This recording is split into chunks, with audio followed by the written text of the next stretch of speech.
Ate Casey, gusto ko magka-honors, pero hindi ko alam paano. Buti na lang nakita mo tong vid na to, kasi tutulungan kita. Ito yung magiging starter pack nyo. Una, importante to, kailangan meron kang growth mindset. Ibig sabihin, naniniwala ka pang mag-i-improve ka. Kung hindi ka man magaling sa math ngayon, over time, gagaling ka rin, basta mag-e-effort ka. Una kong sinabi ang growth mindset na yan, kasi sa journey nyo, sigurado akong makaka-encounter kayo ng failures. If you fail, okay lang, use it as an opportunity to grow. Kaya naman, grow, grow, grow! At number 2, consistency. Baka kasi iniisip nyo, ang mga honor students, napaka-intense mag-aral. Pero ang sikreto actually, kailangan consistent ka mag-aral. Hindi yan sa haba, nagkakaiba na yon. Kasi kahit saglit lang yan, over time, it really adds up. Yung study routine ko nga nung high school, at least 2 hours a day ako nag-aaral. Dahil consistent ako, I graduated with high honors. At number 3, hindi ito bago, pero hindi siya nabibigyan masyado ng importansya eh. Simple lang, makinig ka sa klase. Hindi yung type of listening na pasok dito, labas dito. You have to actively listen. Pay attention. Kasi usually naman, yun na pag-uusapan sa klase, yun din yung lalabas sa quizzes and exams. At number 4, mag-notes ka. Hindi yung notes na parang kinopya mo lang yung handout or yung PowerPoint, yung mas personalize. Yung sinummarize mo, yung inayos mo talaga yung concept para mas madali mong maintindihan.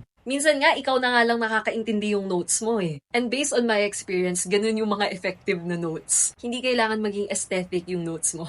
At number 5, naniniwala ako na studying is a skill. Gumagana ba ang cramming sa'yo or mas gusto mo bang spaced out yung pag-aaral mo? Mas okay ba pag early morning ka nag-aaral or dapat ba late at night? Ano yung mga study techniques na effective sa'yo at gumagana sa subject na inaaral mo? Kaya ayun, always improve the way you study. Marami pa akong gustong sabihin pero ayun lang muna. Sabihin nyo lang if gusto nyo ng part 2. Kita-kits sa susunod na vid and follow nyo na tong account na to para mas marami pa kayong matutuhan.